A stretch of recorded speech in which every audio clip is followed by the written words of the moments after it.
सभी को नमस्कार। अब तक हमारे साथ कुल 36 बच्चे जुड़ चुके हैं। कुछ बच्चे अभी जुड़ भी रहे हैं। बीच बीच में साउंड हो सकता है अब तक जा रहा हो। जो बच्चे एडमिट करने के लिए उधर से नोटिफिकेशन आता है, मॉडरेटिंग भी मुझे करनी तो आवाज़ आती है बीच बीच में।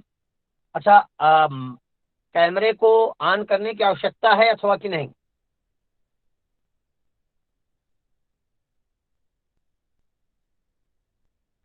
कर लीजिए। हाँ निशांत, कुछ बता रहे थे आप। ऑन कर लीजिए सर कैमरा। सर ऑन कर दीजिए। वेरी ठीक।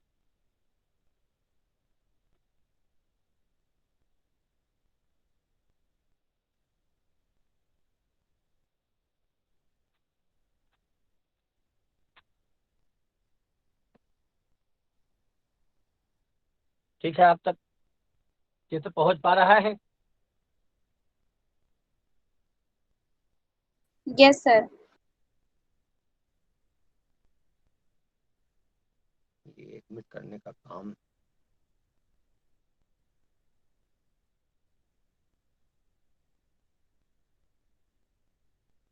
एडमिट करने वाले तो और स्टार्ट नहीं करने देते। प्यारे बच्चों, चलिए हम लोग स्टार्ट करते हैं। देखिए, आज हम लोग विज्ञान शिक्षण में विभिन्न शिक्षण विधियों का प्रयोग कैसे किया जाए और क्यों किया जाए, क्यों किया जाता है इसका प्रयोग, इसलिए मंथन करने, चिंतन करने और विचार करने हेतु इस क्लास का सृजन हुआ है। बैठे हैं हम लोग। बेटा, जब आप लोग शिक्षण की क्रिया को पढ़ते होंगे, देखते होंगे, समझते होंगे, तो आपको एक स्थिति बिल्कुल स्पष्ट हो जाती है कि पठन और पाठन, यह जिस प्रकार से बोलने में दो प्रक्रिया है, वैसे ही अनुभव में भी दो अलग अलग प्रक्रियाएं, जिसमें पठन एक सहज और सरल प्रक्रिया, जबकि पाठन एक गूढ़ और कठिन प्रक्रिया। अगर आपने सुना होगा तो बड़ी अच्छी बात है। कई कई जगह अपने अपने स्तर पर जहाँ की जैसी कहावतें रहती हैं, तो उस तरीके के लोग अपनी अपनी बातें व्यक्त करते हैं, कहते हैं। कई जगह तो ऐसा कहा जाता है कि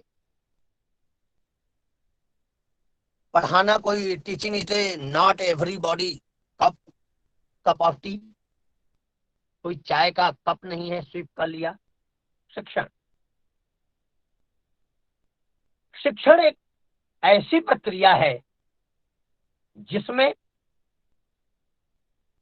अध्यापक को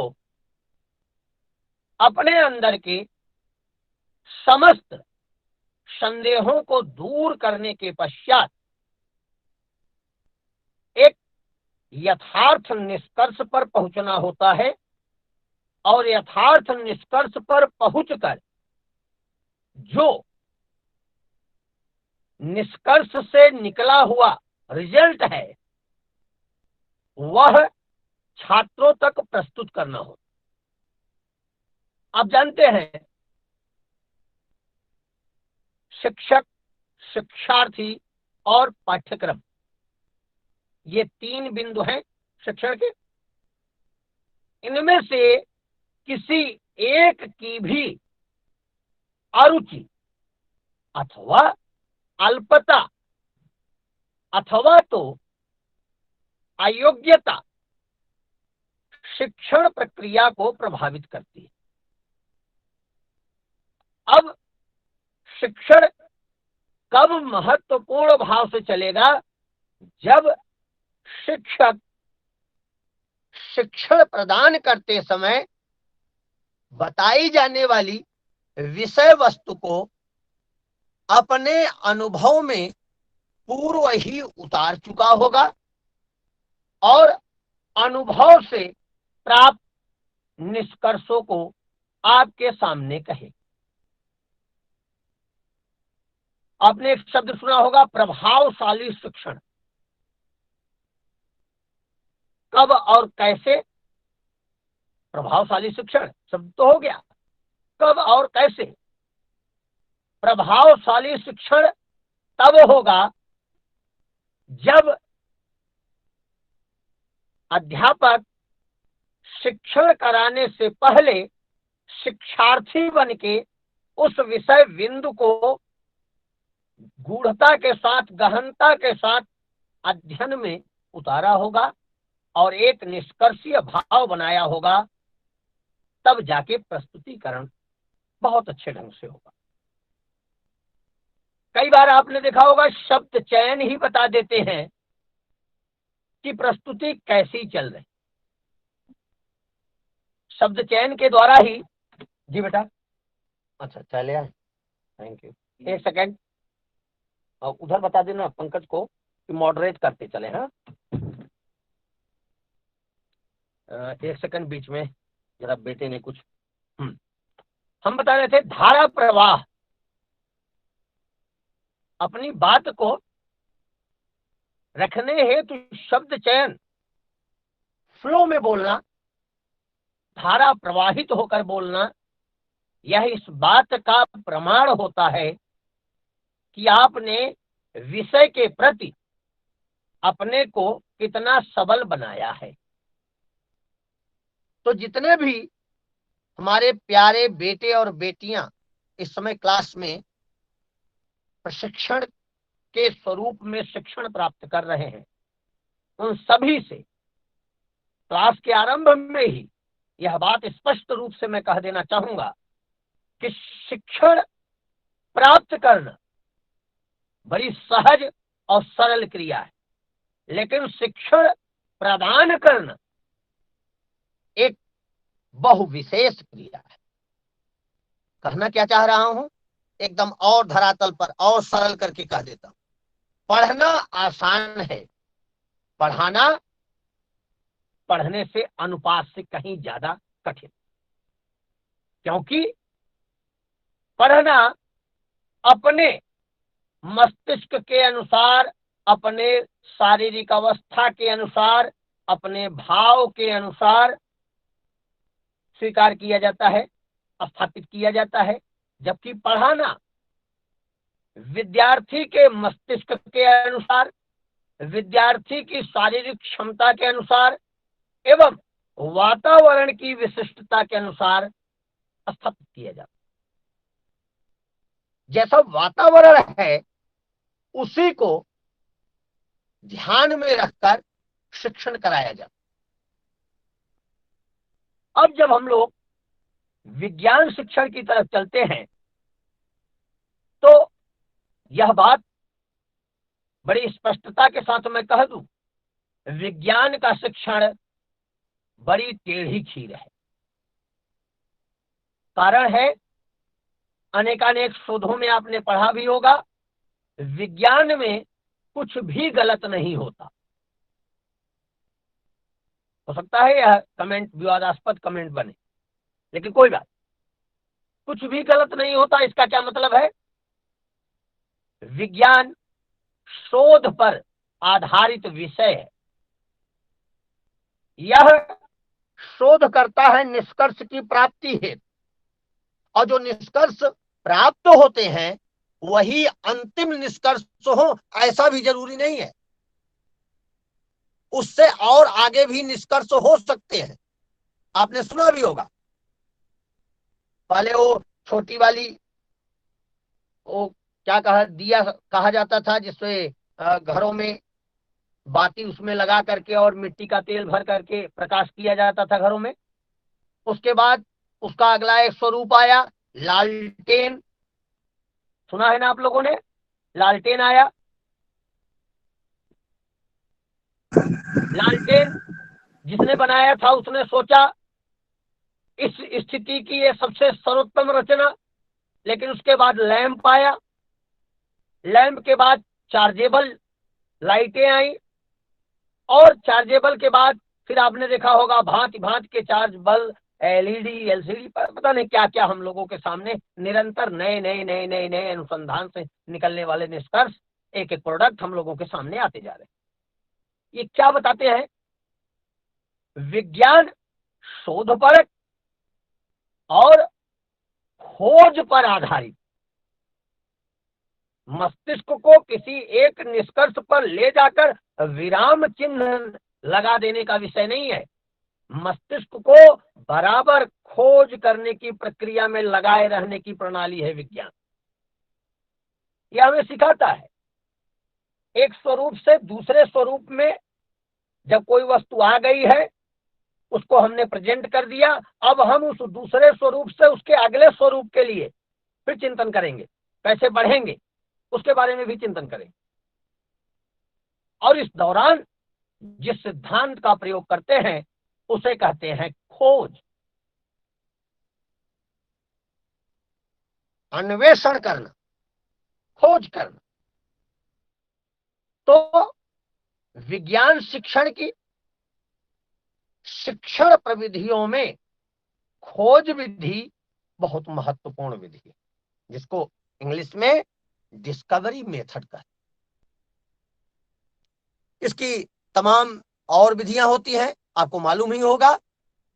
बहुत सी विधियां हैं, जैसे व्याख्यान विधि, लेक्चर मेथड, प्रदर्शन विधि, डेमोन्स्ट्रेशन मेथड, और व्याख्यान तथा प्रदर्शन विधि, लेक्चर, डेमोन्स्ट्रेशन मेथड, हेउरिस्टिक विधि, जो खोज विधि का ही एक प्रतिमान माना जाता है, प्रयोगशाला विधि, लेबोरेटरी मेथड, योजना विधि, प्रोजेक्ट मेथड, समस्या समाधान विधि, प्रॉब्लम सॉल्विंग मेथड, पाठ्य पुस्तक विधि, टेक्स्ट बुक मेथड, और दत्त कार्य विधि, असाइनमेंट मेथड।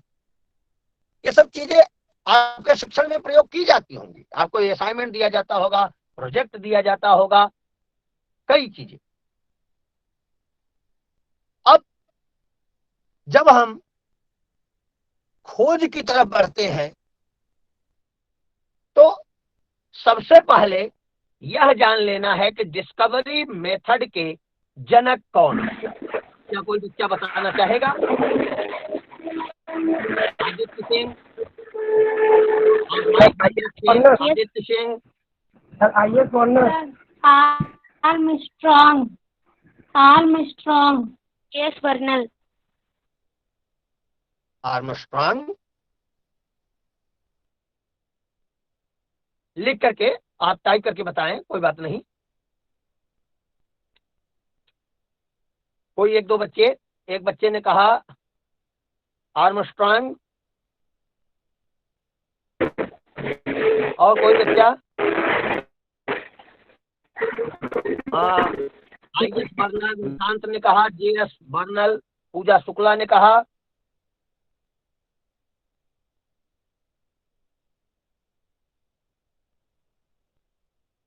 Very good. चलिए देखिए, जब हमारे और आपके सामने इस तरीके का प्रश्न आए कि खोज विधि, डिस्कवरी मेथड के जन्मदाता कौन है, आप नोट कर लीजिएगा। तो खोज विधि, डिस्कवरी मेथड के जन्मदाता हैं J S. Bruner. J S. Bruner, Bruner, B-R-U-N-E-R, J S. Bruner. अब हमारे कुछ बच्चों ने बताया कि आर्मस्ट्रॉन्ग, तो प्रोफेसर H.E. आर्मस्ट्रॉन्ग ह्यूरिस्टिक विधि, जिसे अनुसंधान विधि या स्वयं ज्ञान विधि या खोज विधि के नाम से भी जानते हैं, उसके जन्मदाता हैं। ह्यूरिस्टिक मेथड, मैं दोनों में एकदम स्पष्टता के साथ अंतर बता दे रहा हूं। प्रश्न ऐसे ही आता है बेटा, पूछा जाता है आपसे कि डिस्कवरी मेथड के जन्मदाता, खोज विधि के जन्मदाता कौन है, तो आप लिखेंगे जे.एस. ब्रूनर। और जब आपसे पूछा जाए ह्यूरिस्टिक विधि, ह्यूरिस्टिक मेथड के जन्मदाता कौन है, तो प्रोफेसर H.E. आर्मस्ट्रांग। यहां तक क्लियर हुआ? कमेंट से ही बता दें। सर। हाँ बिटिया रानी। Hello sir, good evening. हम्म। सर ये बता दीजिए कि आर्मस्ट्रांग किसकी बताया आपने, किस विधि के? सर एक्चुअली शोर बहुत हो रहा था इधर से, तो मैं इधर सुन नहीं पाई। अब मैं आ गई कोई हूँ बात नहीं शांत बिटिया, से। मैं फिर से दोहरा देता हूँ रानी बिटिया, कोई बात नहीं। खोज विधि के जन्मदाता J.S. ब्रूनर हैं। खोज विधि जी। के डिस्कवरी मेथड के जन्मदाता J.S. ब्रूनर हैं और ह्यूरिस्टिक विधि के जन्मदाता प्रोफेसर H.E. आर्मस्ट्रांग हैं। Professor okay sir. H.E. Armstrong. यहाँ तक ह्यूरिस्टिक सबको मेथड। स्पष्ट? जी सर। Very good. माइक को उधर से। Okay sir, thank you. Thank you नहीं बिटिया, जी। हमारा तो काम है तुम्हें पढ़ाना। ठीक। अब आगे चलते हैं। तो अगर मैं सिर्फ निष्कर्षीय भाव में आपसे कहूं प्यारे बच्चों, तो आप इसको जब पढ़े होंगे डिस्कवरी मेथड को, देखना दोनों रिलेट कैसे हो। डिस्कवरी मेथड इतिहास पढ़ाने की एक उपयोगी विधि है। शिक्षक छात्रों को ऐतिहासिक स्थलों के विषय में नई नई जानकारियां खोजने एवं उनके बारे में नवीन तथ्यों को जानने हेतु प्रेरित करता है। खोज विधि के अंतर्गत किसी विशिष्ट वस्तु, तथ्य अथवा प्रक्रिया का पता लगाया जाता है। मैं इस बात को दोहरा देता हूं। डिस्कवरी मेथड एक ऐतिहासिक बिंदु को ज्ञात करना, ऐतिहासिक विषय को ज्ञात करने की उपयोगी विधि है। छात्रों को ऐतिहासिक स्थलों के विषय में नई नई जानकारियां खोजने के लिए अध्यापक इसमें प्रेरित करते हैं। खोज विधि के अंतर्गत विशिष्ट वस्तु, तथ्य अथवा प्रक्रिया का पता लगाया जाता है अथवा विशिष्ट वस्तु, तथ्य एवं प्रक्रिया का उद्घाटित किया जाता है, उन्हें सबके सामने प्रदर्शित किया जाता है। जब खोजा जाएगा तो प्रदर्शन होगा। इस विधि में नवीन तथ्यों की व्याख्या एवं वर्णन व्यक्तिनिष्ठ इंडिविजुअलाइज होता है। किसी व्यक्ति के शोध से निकला हुआ जो तथ्य रहेगा वो इंडिविजुअल ही हमारे सामने प्रस्तुत होता है। इस विधि में छात्र स्वयं तथ्यों एवं सिद्धांतों की खोज विभिन्न प्रकार के स्रोतों की सहायता से या विभिन्न प्रकार के स्रोतों को लेकर एक निष्कर्ष की प्राप्ति करता है, जिसके फलस्वरूप छात्रों में क्रियाशीलता, सूझ, स्वतंत्र चिंतन, इंडिविजुअल थिंकिंग आदि का विकास होता है। यहाँ पे मैं 1 मिनट रुक करके जरा एक चीज आप लोगों से क्लियर कर लूं, जितने भी बच्चे पढ़ रहे हैं। स्वतंत्र चिंतन, इंडिविजुअल थिंकिंग, यह ऐसा बिंदु है जिस पर कह के निकल जाने लायक नहीं है। इस पे थोड़ा रुक करके चर्चा कर लेने लायक बिंदु। एक शिक्षक के लिए यह परम आवश्यक है कि वह अपने विषय बिंदु पर इंडिविजुअल थिंकिंग के द्वारा एक शोधपरक होकर निष्कर्षीय भाव बनाए। जो बच्चे उस भाव को समझ पा रहे होंगे उनको मैं और सरल करके बता दूं, जब आप किसी भी विषय को समझ पाते हैं तो उसे समझाने हेतु विभिन्न प्रकार की विधियां बनाने के लिए आपके मस्तिष्क में और प्रस्तुतिकरण के लिए आपके मस्तिष्क में विभिन्न उपागम क्रियापरक हो जाते हैं।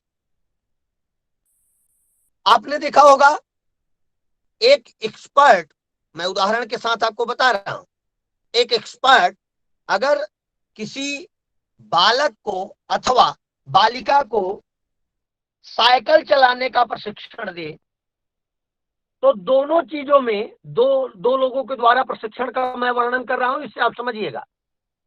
एक ने कहा कि बेटा हमने साइकिल को पकड़ रखा है, आप क्या करो कि एक पैर ऊंचा करके सीट पर बैठ जाओ और पैडल पर दोनों पैर रखकर हैंडल पकड़ के साइकिल चलाने का अभ्यास करो। और एक ने कहा कि पहले कुछ दिन हैंडल पकड़कर बिना साइकिल के ऊपर सवार हुए पहले घुमाओ, इधर से उधर उधर से इधर। उसके बाद जिसको कैंची चलाना कहते हैं, अगर हमारे बेटे और बेटियां चलाए होंगे तो समझ पाए होंगे, साइकिल के जो त्रिभुज आकार का उसका फ्रेम बनी होती है, उसके मध्य जहां पैडल लगी होती है, उसमें एक पैर उस साइड चैन कवर के साइड करके और एक पैर इधर आधी आधी कैंची चलाओ।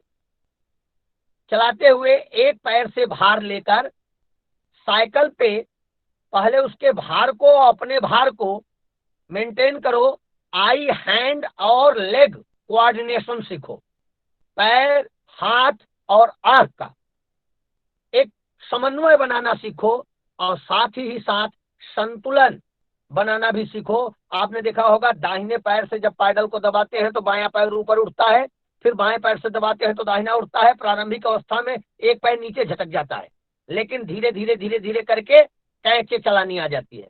फिर कई बच्चों ने देखा होगा आप कि कैंचे चलाते चलाते ही पैर ऊपर करके सीट पर आते हैं और एक एक प्रक्रिया में स्वतः ही संज्ञानात्मक अवस्था से सीखकर आगे बढ़ जाते हैं।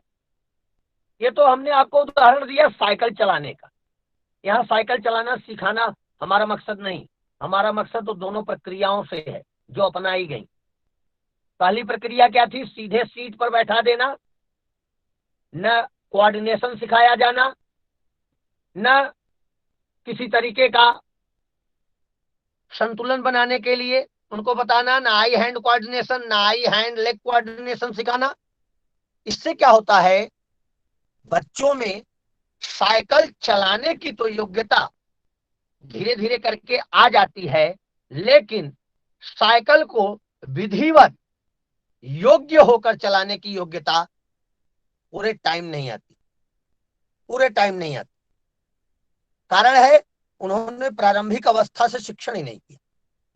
उन्होंने उस सीखने की पद्धति के प्रति अपना कोई स्वतंत्र विचार, स्वतंत्र विधि नहीं अपनाई।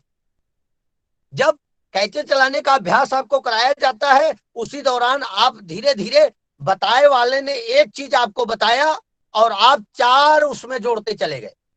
पल्लवी वर्मा ने बताया कि step by step, very good बिटिया, स्टेप, क्रमवार, क्रमिक। छात्रों को भी जब शिक्षण कराया जाए तो सिखाने के लिए क्रमिक अनुदेशन दिया जाए। इससे क्या होता है, छात्रों में सूझ आती है और करके सीखने के लिए वे आगे बढ़ते हैं। तो हम लोग कहाँ थे? हम लोग थे बेटे कि इंडिविजुअल थिंकिंग, स्वतंत्र चिंतन छात्रों में डिस्कवरी मेथड विकसित करता है तथा स्वयं अभिव्यक्ति के अवसर प्राप्त होते हैं। स्वयं अभिव्यक्ति के अवसर मतलब खुद एक निष्कर्ष जो मिला उसको बताने के अवसर मिलते। कई बार आपने सुना होगा ये चीज ऐसे चलाई जाती है, लेकिन आप ऐसे भी चला सकते हैं, हम तो ऐसे ही चलाते हैं। मैं अगर आप लोगों से एक उदाहरण करूं तो आपको बड़ा आश्चर्य होगा, आप ये उसे समझते भी होंगे।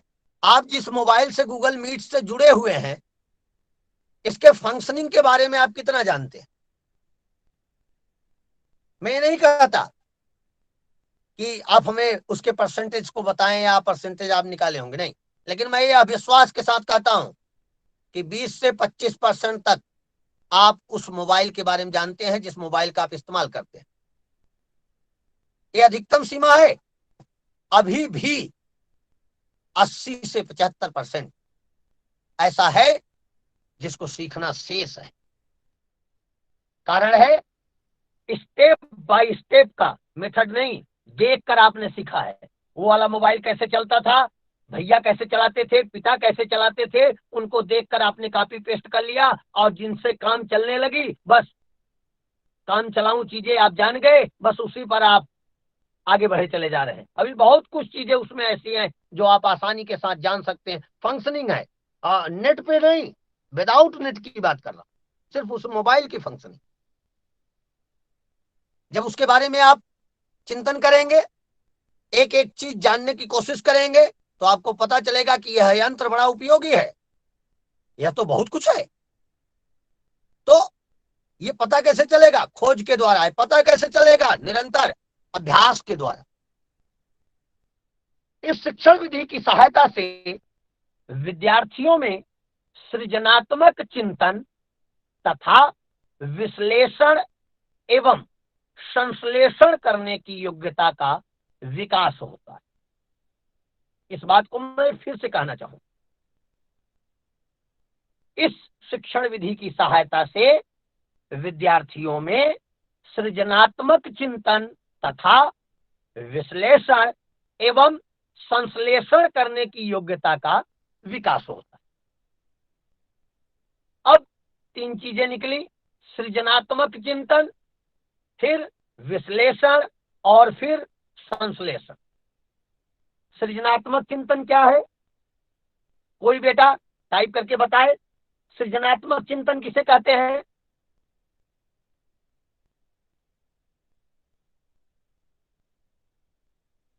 चलो, हो सकता है अभी आप समझ रहे हो, लिखने में आपको देर हो रही हो, मैं बता देता हूं। सृजनात्मक चिंतन का तात्पर्य जो अगले क्रम के लिए हमें प्रेरित करे, सृजन कराए।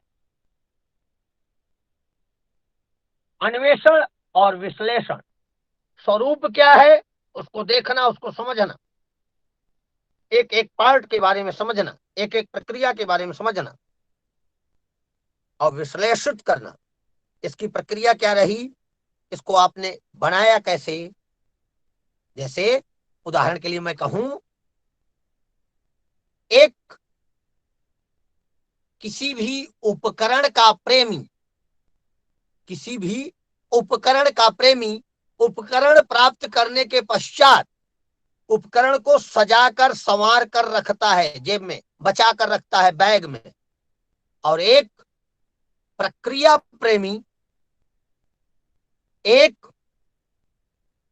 विधिगत ज्ञान प्राप्त करने वाला, संश्लेषण विश्लेषण की प्रक्रिया को ज्ञात करने वाला छात्र जब कोई उपकरण लेता है तो उपकरण की मैन्युफैक्चरिंग कैसे हुई है, इस बात का बहुत गहनता के साथ अध्ययन करता है। रैम क्या है, रोम क्या है, बैटरी का बैकअप कितना है, कितने एमएच की बैटरी है, इत्यादि चीजें वो जानता है। कई बार आपने देखा होगा उपकरण आपके हाथ में होता है, विशेषता कोई दूसरा बताता है, जबकि उसके पास उपकरण नहीं है, वो जानता है इसमें ये चीजें हैं, उसने उसकी विशेषज्ञता के बारे में बड़ा गूढ़ अध्ययन किया। यह है उस विषय वस्तु के प्रति विश्लेषण और संश्लेषण। अब इसमें हम जब आगे की तरफ बढ़ते हैं, इस विधि का प्रमुख लाभ, अभी तो ऐसे हम लाभों पे आएंगे, यह है कि यह विद्यार्थियों के संज्ञानात्मक, भावात्मक तथा क्रियात्मक पक्ष का विकास तो करती ही है, साथ ही साथ संचित ज्ञान का भी उपयोग करना सिखाती।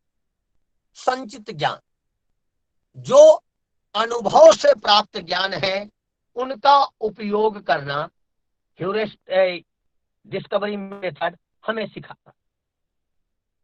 संचित ज्ञान क्या है बेटे?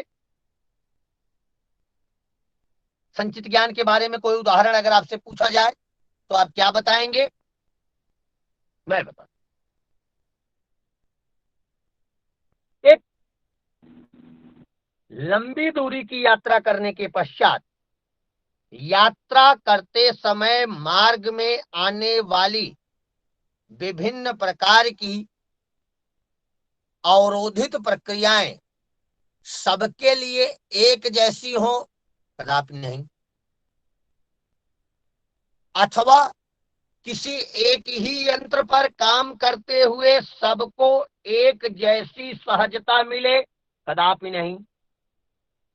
अलग अलग अनुभव मिलेगा, एक्सपीरियंस, अलग अलग अनुभव, अलग अलग एक्सपीरियंस, और उन एक्सपीरियंस से जो आपको निष्कर्ष मिलेगा वह आपका उस वस्तु, उस व्यक्ति, उस परिस्थिति के प्रति संचित ज्ञान होगा। जैसे एक उदाहरण आपने सुना ही होगा, मनोविज्ञान के शिक्षक आपको इस तरीके के उदाहरण बताते रहते हैं।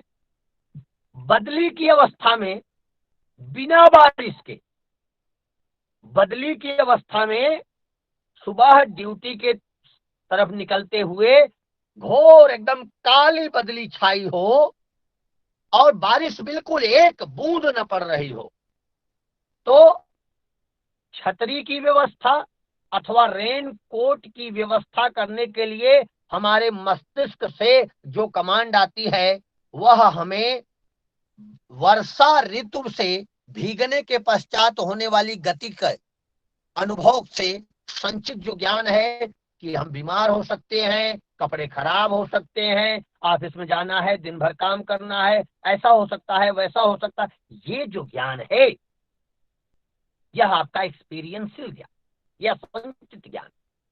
इसी के आधार पर आप पूर्व तैयारी करते हैं, इसी के आधार पर पूर्व तैयारी।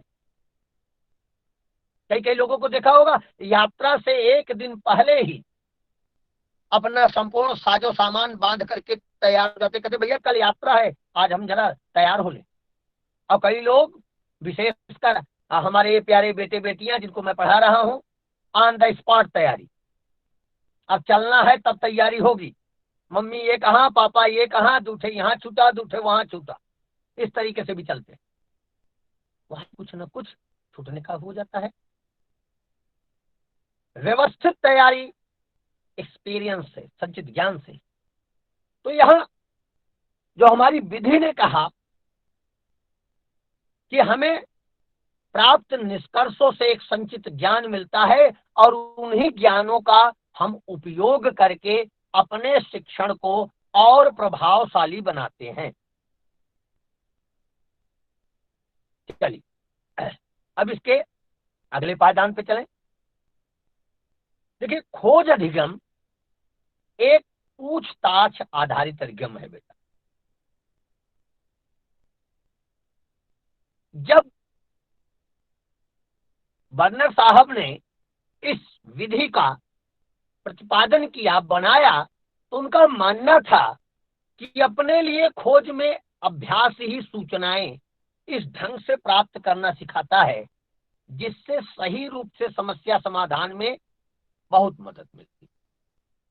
क्या कोई चीज आपको बताई जाए और आप उसे करें, कोई चीज आपको जानने के लिए छोड़ दिया जाए और आप उसे करें, अलग अलग होगा। वहां प्राप्त अनुभव जुड़ गया है, यहां सिर्फ निर्देशन है आपके पास। खोज अधिगम उन समस्या समाधान परिस्थितियों में होता है जहां पर छात्र अपने ही अनुभवों व पूर्व ज्ञान को आधार बनाता है, और यह वह अनुदेशनिक विधि है जिसमें छात्र अपने ही वातावरण से आदान प्रदान करते हुए, वातावरण की वस्तुओं का टाल मटोल करते हुए, एक स्थान से दूसरे स्थान, दूसरे स्थान से तीसरे स्थान करते हुए तथा भिन्न भिन्न प्रयोगों से सीखता है। इससे क्या होता है वह ऊर्जावान रहता है। इससे क्या होता है, उसमें एक सकारात्मक प्रवृत्ति बनती है। उससे विद्यार्थी की सोच का विकास होता है, उसकी सोच ब्रॉड होती है, उसके पास विकास करते हुए बहुत से आंकड़े उपलब्ध हो जाते हैं, डाटा, बहुत सा डाटा उपलब्ध हो जाता है, जिसका वह प्रयोग अपने शिक्षण में करता है एवं संगठन आयोजन में करता है। एक एक डाटा महत्वपूर्ण होता है जीवन को आगे बढ़ाने के लिए। अगर हम सैद्धांतिक रूप से इस विधि को देखें तो यह सक्रियता के सिद्धांत को प्रबलता के साथ सपोर्ट करती है तथा तर्कपूर्ण चिंतन के सिद्धांत को यह महत्ता देती है। यह विधि ज्ञात से अज्ञात की ओर जाने के सिद्धांत को महत्ता देती है। यह विधि उद्देश्यपूर्ण अनुभवों के सिद्धांत को महत्ता देती है। यह विधि विकल्पों की खोज का सिद्धांत देती है। विकल्प खोजे जाए, किस बात के बेटे, जो है वो तो है ही है, इसके आगे क्या विकल्प होगा। आज विकल्प खोजा गया है। आज से अच्छा विकल्प खोजने का कोई भी बढ़िया उदाहरण आपके सामने रखा ही नहीं जा सकता। 22 मार्च सन 2020 को जब भारत सरकार द्वारा लॉकडाउन डिक्लेयर किया गया, हमें घरों में बैठने के लिए आदेशित कर दिया गया, या मैं यूं कहूं विवश कर दिया गया बीमारी भयावह होने के कारण, तो 7-8 दिन या 10 दिन तक इन्हीं विकल्पों की प्राप्ति में प्रत्येक अध्यापक का चिंतन रहा होगा कि वे विकल्प क्या हों, हमारे छात्रों को पढ़ाने के लिए कौन कौन से विकल्प हैं। अब हम घरों में हैं, अब हम अपनी बात अपने बच्चों तक नहीं पहुंचा पा रहे हैं, तो कौन से विकल्पों का प्रयोग करें, कैसे हम अपने बच्चों तक पहुंचे। उसमें आपने देखा होगा कई लोग विभिन्न व्हाट्सएप ग्रुपों के माध्यम से, व्हाट्सएप ग्रुप जो बनाए होंगे, कई शिक्षण संस्थाएं, वहां पीडीएफ के माध्यम से ज्ञान कराया जाता रहा, कई जगह सीधे संवाद कराया जाता रहा, व्हाट्सएप का एक ग्रुप बनाया गया, स्टेप बाय स्टेप करके सेमेस्टर वाइज करके बच्चों से फीडबैक लिया गया, अपनी बात कही गई। कई जगह जूम उस दौरान चल रहा था, आजकल थोड़ा प्रतिबंधित है या कहीं कहीं चल रहा होगा, जूम का भी प्रयोग किया गया। कहीं कहीं आपने देखा होगा कि शुरू में फोन कॉल से सूचना दी गई, लेकिन धीरे धीरे इन विकल्पों को तलाशते महीना मई का आया और एक इन्हीं विकल्पों से एक विकल्प प्राप्त हुआ जिसका नाम गूगल मीट। जूम पर इतना स्पष्ट चित्र के साथ उपस्थित हो पाना थोड़ा मुश्किल होता या बड़ा मुश्किल हो, लेकिन गूगल मीट ने उन सभी जितनी भी समस्याएं थी, उन सभी समस्याओं का निराकरण कर दिया। अब हमारे पास विकल्प आ गया। आप अपने घर में हैं, हम अपने ऑफिस या अपने घर में हैं और हम आपसे बात कर रहे हैं। ये विकल्प ही तो है, और क्या है।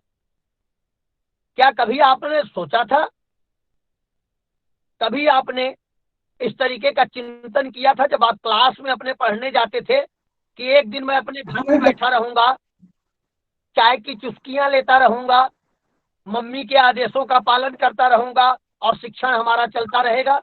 कभी सोचा था आपने? कदापि नहीं। क्या आपने कभी सोचा था कि हम खाट पे पड़े रहेंगे, लेटे रहेंगे और बढ़िया पंखे से हवा झलते रहेंगे और हमें शिक्षण होता रहेगा? कभी नहीं। यह चिंतन होता था जब स्कूल जाएंगे तब तो पढ़ेंगे, घर पे कैसे पढ़ेंगे जी। लेकिन आज सरल है। हाँ, गोपी कुछ कहना चाह रहे बेटा? गोपी गुप्ता रीता तो मान बोलेगी। जब आपको कुछ कहना हो तो माइक आप लोग अनम्यूट किया करें, अन्यथा म्यूट ही रखा करें। तो थोड़ा उससे अब आगे बढ़ते हैं। जो हमारे पास विकल्प तलाशे गए, मैं उसकी बात आपको बता रहा था। बेटे ने कुछ पूछा है, सर संज्ञानात्मक ज्ञान बता दीजिए, पवन शर्मा ने। प्रश्न के उत्तर तो मैं अवश्य साथ में ही लूंगा, लेकिन चलो अब पूछ ही दिया है तो बता देता हूं। संज्ञान प्राप्त क्रिया से निष्कर्षीय भाव में जो हमें अर्थपूर्ण अनुभव हो वह संज्ञान है। जैसे ज्ञान, किसी भी गर्म वस्तु को छूने पर हम जल सकते हैं, सबको मालूम है। लेकिन क्या आपने देखा है, कई बार जी नहीं मानता। छोटे बच्चे जिनको इस बात का ज्ञान नहीं है, वे तो ऐसी गलतियां करते हुए दिखाई देते हैं, लेकिन उन्हीं के साथ साथ बड़े भी, अरे इतना गर्म नहीं होगा, ऐसा नहीं होगा, वैसा नहीं होगा, और हाथ रख देते हैं उस पर, या ज्वलंत वस्तु पकड़ लेते हैं। अब इससे जो प्राप्त हो वह उनका संज्ञान, यह अनुभवशील हो गया, यह अनुभव से प्राप्त हो गया, अकाट्य हो गया बेटा, अकाट्य। जैसे इस कोविड पेंडेमिक में एक जो हमें ज्ञान प्राप्त हुआ, जो अकाट्य ज्ञान प्राप्त हुआ, वह क्या कि सिर्फ और सिर्फ व्यक्तिगत के लिए ही सब कुछ कर जाना जीवन की उत्कृष्टता नहीं, यहां सर्वे भवन्ति सुखिनः के भाव को ही स्थापित करना जीवन की श्रेष्ठता है। अन्यथा तो मुंह चुराए घूम रहे हैं हम लोग, नहीं देख रहे हो, वो बांध बांध के घूम रहे हैं। ऐसी क्या स्थिति आ गई है जी? इंडिविजुअल सोचते सोचते। Very good. सृजनात्मक ज्ञान के बाद संज्ञानात्मक ज्ञान आता है। वेरी गुड बेटा। पल्लवी ने भी ठीक बताया, हम अपनी गलतियों से जो सीखते हैं उसे संज्ञानात्मक ज्ञान कहते हैं। गलतियों से ही नहीं, हम अपने अनुभवों से जो सीखते हैं उसे संज्ञानात्मक ज्ञान कहते हैं। वेरी गुड बेटा। अब इसके आगे चलते हैं। देखिए, वैष्णव साहब कहते हैं कि खोज विधि का प्रयोजन किसी विधि के उचित प्रशिक्षण दिलाने से है। ज्ञान यहां दूसरा पहलू। ज्ञान तो तब होगा जब अनुभव हो जाए, पहले खोज प्राप्त करना, यह सबसे बड़ी बात है। प्रोफेसर आर्मस्ट्रांग साहब का कथन है, यह विधि वह विधि है जिसमें हम छात्र को अन्वेषक की स्थिति में रखते हैं, खोजी स्वरूप में रखते हैं। हमने कुछ बताया और वह मान ले, ऐसा कदापि हम नहीं चाहते। हमने बताया, उस बात को प्रक्रियाबद्ध जान करके वह अपने अनुभव से उसका प्रयोग करके जान ले और फिर मान ले, यह सैद्धांतिक विषय। अभी क्लास में आपको बताया भी था, फिर बता दे रहा हूं। विज्ञान के सिद्धांतों में और धर्म के सिद्धांतों में एक लाइन के अंतर की जब बात आती है तो ये बात वहां खुलकर स्पष्ट हो जाती है मेरे प्यारे बच्चों। धर्म और विज्ञान, यहां खोज की ही बात है। अब देख लेना, एक लाइन के जब अंतर बताने की बात आती है तो एकदम स्पष्ट चीज है, क्या मानकर जान लेना धर्म है और जानकर मान लेना विज्ञान है। धर्म में पहले आराध्य को मान लिया जाता है, उसके बाद उनके भजन कीर्तन या जो भी प्रक्रियाएं हों अपनी अपनी, उसके द्वारा उन्हें जानना प्रारंभ किया जाता है। जबकि विज्ञान में पहले जाना जाता है, तत्पश्चात उस बात को माना जाता। तो जानकर मान लेना विज्ञान है, मानकर जान लेना धर्म है। खोज करना विज्ञान है, खोजी प्रवृत्ति रखना विज्ञान है। जहां तक मैं समझ पा रहा हूं, इसके अर्थ और इसके पारिभाषिक रूप में ये चीज आप तक ठीक तरीके से पहुंची होगी। अब हम लोग जब इसके थोड़े से आगे के भाव में चलते हैं तो इसकी विशेषताओं की तरफ देखते हैं। इसकी विशेषताओं में हमें आपको कई चीजें स्टेप बाय स्टेप चीजें मिलती हैं। यह विधि बालकों में सत्य को जानने हेतु उत्सुकता बनाती है तथा तथ्यों को ध्यान पूर्वक समझने की हैबिट्स आदत डाल देती है। तथ्यों को ध्यान पूर्वक जानने की हैबिट्स डाल देती है। इस विधि के प्रयोग के बाद, इस विधि के प्रयोग में ऐसे कहूं, छात्र निष्क्रिय रूप से ज्ञान को ग्रहण नहीं करता, बल्कि सक्रिय रूप से ज्ञान को ग्रहण करता है। वह सीखने सिखाने की प्रक्रिया में पूर्ण रूपेण भागीदारी करता है। वह सम्मिलित होता है, सीखता है, जानता है, एक एक स्टेप को देखता है, समझता है, तब सीखने सिखाने के बारे में ही एक कोट मैं आपसे कह दूं। जॉन डीवी साहब ने कहा है कि मस्तिष्क एक ब्लॉटिंग पेपर के टुकड़े के समान नहीं है जो किसी द्रव को स्वतः सोखता है और धारण करता है।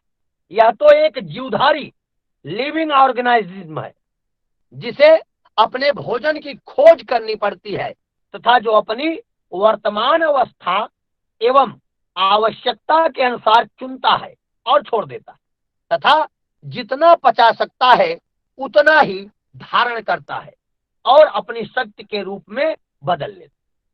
जॉन डीवी साहब क्या कह रहे हैं कि ज्ञान कोई ऐसे कपड़ा नहीं है, ऐसा कागज नहीं है कि उसके सामने किसी विषय वस्तु को रख दीजिए तो शक कर ले, उसे सोख ले, ऐसा नहीं है।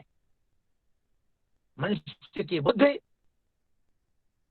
चयन करती है क्या जानना है, कितना जानना है, कब जानना है, कैसे जानना है, इत्यादि प्रश्न उसके सामने उठते हैं। उन्होंने इसका उदाहरण दिया कि वह खोजी प्रवृत्ति का, वह लिविंग जीवन जीने के लिए वह जिस प्रकार से भोजन का चयन करता है अपने स्वाद के अनुसार, उसी तरीके से प्राप्त ज्ञान का भी वह चयन करता है अपनी आवश्यकता के अनुसार, अपनी परिस्थिति के अनुसार, अपनी स्थिति के अनुसार वह ज्ञान को स्वीकार करता, वह खोज करता है। ऐसी कोई बात थोप दी जाए और बच्चे मान जाए, एक न तो सही है और न तो यह विधि उसका सपोर्ट करती। यह विधि कहती है हमने आपको बताया, अब आपका कर्म क्या है, जो हमने बताया उसको जांचिए, समझिए और तब उसमें से जो निष्कर्ष मिले उसको आप स्वीकार करिए। आगे इसके लाभ की तरफ अगर चलें, विद्यार्थी तथ्यों प्रमाणों को तर्क वितर्क की कसौटी पर जानने के बाद ही स्वीकार करते हैं। अध्यापक ने जो बताया छात्र एक दूसरे से चिंतन करते हैं, एक दूसरे से उस बात का मनन करते हैं। जब उससे निष्कर्षीय भाव मिल जाता है तो स्वीकारते हैं, और जब तक उनके मन के भाव पूर्ण रूपेण अस्थामान नहीं हो जाते तब तक वो स्वीकारते नहीं। वो बात आगे बढ़ सकती है, एक कान से आई दूसरे कान से चली भी जा सकती। कॉन्सेप्ट क्लियर होगा, संप्रत्यय निर्माण होगा, तब आगे बढ़ेंगे, अन्यथा तो नहीं। और यह निर्माण करना खोज डिस्कवरी मेथड का सबसे बड़ा काम। विद्यार्थियों में सही प्रकार से आलोचना करने की क्षमता का विकास होता है। कमी निकाल, मैं सकारात्मक कमी निकालने की बात कर रहा हूं, यहां नकारात्मक पक्ष की बात नहीं कर रहा हूं, सकारात्मक कमी निकालने की। जो स्वरूप है उस स्वरूप को चैलेंज करके अगले किसी नवीन स्वरूप की स्थापना करने का जब मादा हो, जब ज्ञान हो, जब योग्यता हो तो आलोचना हो। अगर अगले स्वरूप की स्थापना करने की योग्यता न हो, क्षमता न हो, तो जो स्वरूप है उसका किसी भी प्रकार से निरादर न हो, आलोचना न हो। सिर्फ कमियां न खोजिए, कमियां खोजने से पहले उसका निराकरण लेके बैठिए और तब बताइए इसको ऐसे करिए तो होगा, स्वीकार किया जाएगा यह बात। अन्यथा आप तीर चलाते रहिए, कोई बात नहीं। वैसे भी भारत में बहुत से तीर राजनीतिक चल ही रहे हैं, आप देख ही रहे हैं।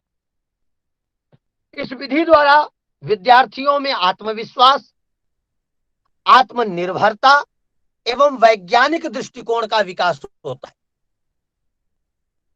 यह विधि विद्यार्थियों में नवीन ज्ञान की खोज स्वयं करने के लिए प्रेरणा प्रदान करती है।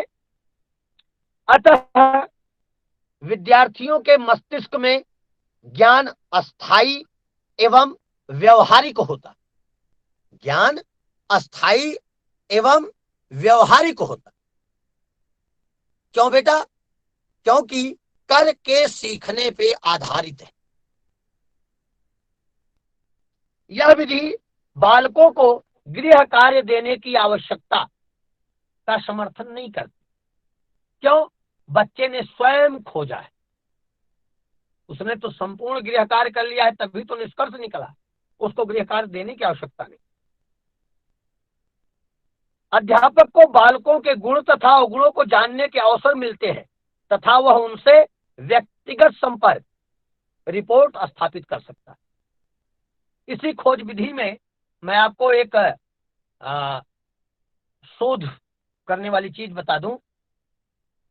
आप किसी भी व्यक्ति को, किसी भी परिस्थिति को अच्छा अथवा बुरा कहने से पहले एक बात जरा सोच लें।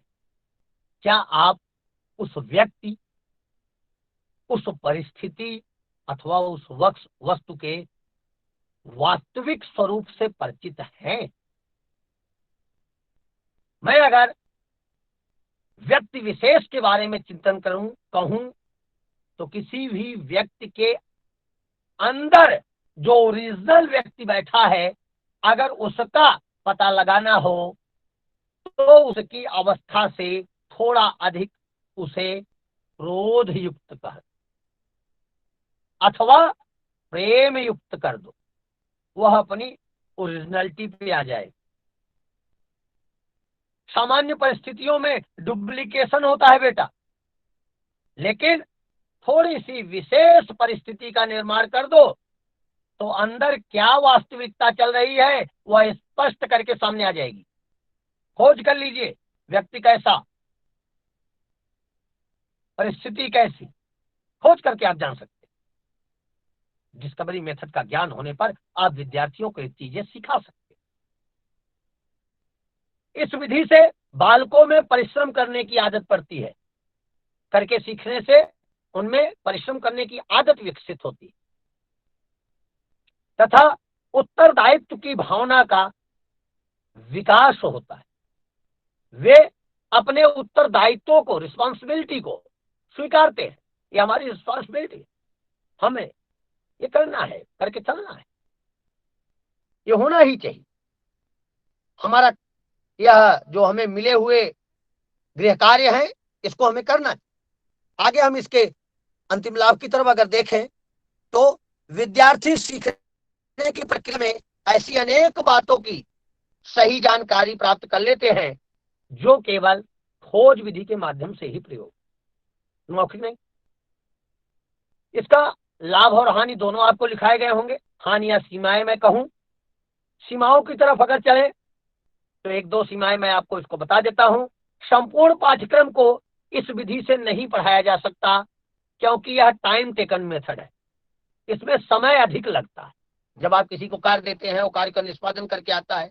दूसरा, इस विधि में कोई पास या फेल नहीं होता, और अगर कहूं तो सिर्फ पास ही होता है, फेल तो कोई नहीं होता। क्योंकि फेल कैसे, अगर उसको 100 तक गिनती गिनने के लिए कहा गया था, वह 10 तक भी गिना तो 10 तक तो गिना, कहां फेल हुआ। अरे और प्रयास करेगा, 20, 30, 40, 50, 60, 100 पहुंचेगा। इसमें फेल होना नहीं होता, इसमें प्रयास करके एक निश्चित आयाम पे पहुंचने का क्रम होता। आगे, कक्षा में सभी विद्यार्थी एक समान क्षमता के नहीं होते, अतः विधि का प्रयोग वर्तमान कक्षाओं के विद्यार्थियों के लिए संभव नहीं है। ये इंडिविजुअल डिफरेंसेस को साध नहीं पाते। अब इस विधि को कम तथा समय की बर्बादी अधिक होती है। विधि का प्रयोग जब हम करते हैं तो एक तो पाठ्यक्रम पूरी नहीं हो पाता और समय की बर्बादी भी हो। तो ये इसकी सीमाएं थी। एक ही विधि, मैंने डिस्कवरी मेथड से आपको बताया। अब आपसे लगभग 1 घंटे के करीब आपकी क्लास हुई है। 1 ही घंटे की क्लास मैंने आपसे कही थी, समय का फाउंडेशन है, सो हमें भी उसका पालन करना चाहिए। आपका कोई प्रश्न हो आप हमसे अवश्य पूछें। इस विधि से संबंधित कोई बात हो तो आप हमसे उत्तर लें, सभी प्यारे बच्चे।